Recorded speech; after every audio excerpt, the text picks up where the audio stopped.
ये शिक्षा वाला जो मसला है, बेसिक शिक्षा, माध्यमिक शिक्षा, जूनियर हाई स्कूल, इसके इतर एक यूपी ट्रिपल एससी का भी मसला है जिसके लिए आप लोग संघर्ष कर रहे हैं।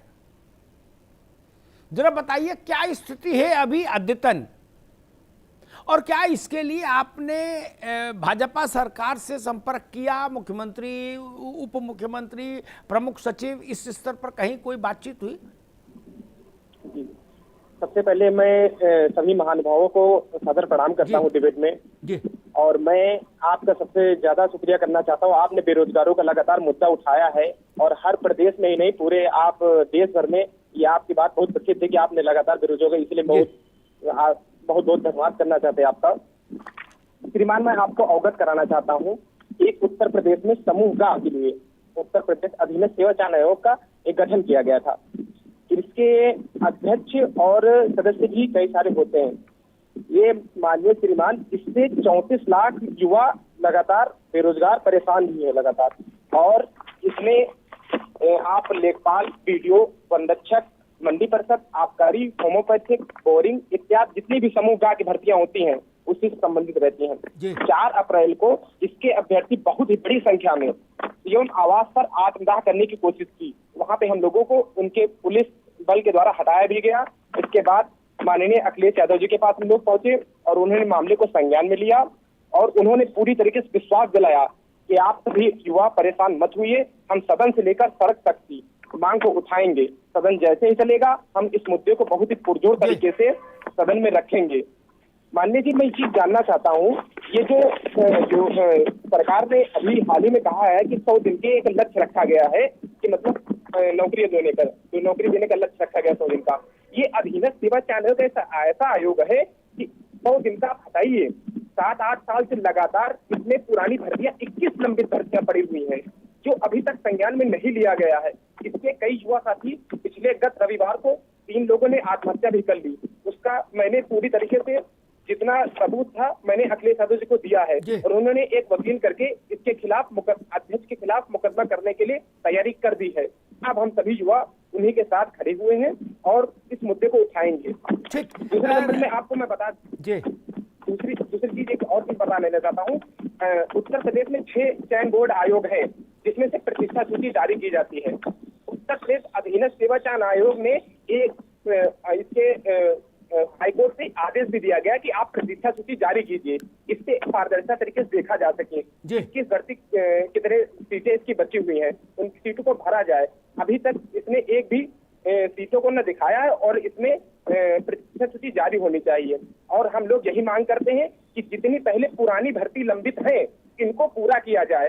सरकार या लेखपाल और एएनएम का नए विज्ञापन पद भरने के लिए ये अपना खजाना भर रहे हैं। सबसे बड़ी बात ये है, हम लोग मांग बस यही करते हैं कि जितनी पुरानी भर्तियां हैं सन 2016 से लेकर सन 2019 तक की, इनको पूरा किया जाए। इनको बहुत पीछे कर रहा। ठीक है, रुकना होगा। अनुभव, ठीक बात कही आपने। ये राघवेंद्र जी, यही बात मैं बार बार कह रहा हूं जी, नौजवान कह रहे हैं बहुत ज्यादा पेंडेंसी अच्छी नहीं। 2013, 14, 15, 16 की भर्ती अटकी है ट्रिपल एससी में, यूपी ट्रिपल एससी में, और आज तक की। आखिर कहीं तो कुछ व्यवस्था बनानी पड़ेगी, कहीं तो लाठी हाथ में लेनी पड़ेगी। वैसा वाला बुलडोजर नहीं, लेकिन एक दूसरे ढंग का बुलडोजर तो यहां भी लगाना पड़ेगा ना, उनके नहीं। राघवेंद्र जी नहीं, बिल्कुल सही कह रहे हैं। हमारी सरकार ईमानदारी से हर क्षेत्र में काम कर रही है और विभागों को आदेशित भी कर दिया गया। और आपको ही पता है 100 दिन का टास्क दिया गया है।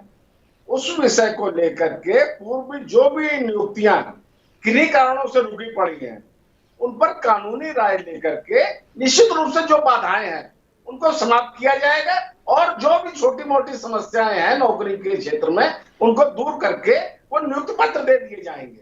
हमारी सरकार राघवेंद्र जी छोटी मोटी नहीं है, राघवेंद्र जी छोटी मोटी नहीं, मोटी मोटी समस्याएं हैं। छोटी तो कोई है ही नहीं यूपी में समस्या, जो है वो जान का बवाल है। आएंगे आपके पास। मैं अभिषेक के पास चलता हूं।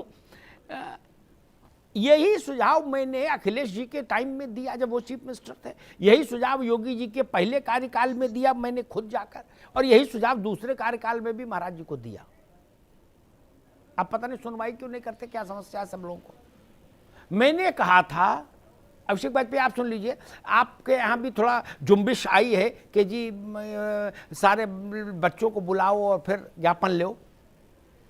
जब हुकूमत में थे तब मैंने कहा था, गाल मत बजाइए कोई कि जी इसको निर्देशित कर दिया, जी उसको निर्देशित कर दिया, इसको टेलीफोन कर दिया, उसको चिट्ठी लिख दी, ये सब नहीं ना। मोटी बात बताइए, अगर अभिषेक वाजपेयी को मैं, मान ली मैं चीफ मिनिस्टर हूं, अभिषेक वाजपेयी को मैंने SSC के चेयरमैन बनाया, अगर अखिलेश वाजपेयी परीक्षाएं करा के नियुक्ति पत्र तक की प्रक्रिया 180 दिन में पूरी नहीं कर पाते तो फिर मैं आपके खिलाफ मुकदमा दर्ज करा के आपको भेज दूंगा जेल और आपकी सैलरी भी वापस ले लूंगा। इतना साहस है किसी में? क्योंकि दुलरुआ तो बनते हैं अध्यक्ष, तो उनकी गिरफ्तारी कौन करे? ऐसा क्यों नहीं हो सकता भाई? क्या ये राष्ट्रद्रोह नहीं है? क्या ये जमीन कब्जा करने से छोटा अपराध है? अगर जमीन कब्जा करने पर 100-200 स्क्वायर फीट जमीन कब्जा करने पर NSA लग सकता है, तो इसमें क्यों नहीं लग सकता जो अध्यक्ष है, जो सचिव है अभिषेक वाजपेयी? नहीं अमिताभ जी, मैं बिल्कुल आपकी बात से बिल्कुल सहमत हूं कि आपने पूर्व में सुझाव दिया था और कहीं ना कहीं चीजों को पूरी नहीं कर पाए। मैं इस बात से बिल्कुल सहमत हूं, लेकिन मैं आपकी इस बात से भी सहमत हूं कि ये चीज हो जानी चाहिए थी। अगर कोई, जैसे आपको याद होगा कि पूर्व में जो शिक्षा मंत्री थे, उन्होंने अपने भाई का झूठा सर्टिफिकेट बनवा करके नौकरी दिलाना चाह रहे थे जब, तो क्या जो अभ्यर्थी हैं उनके लिए काम नहीं किया जा सकता था?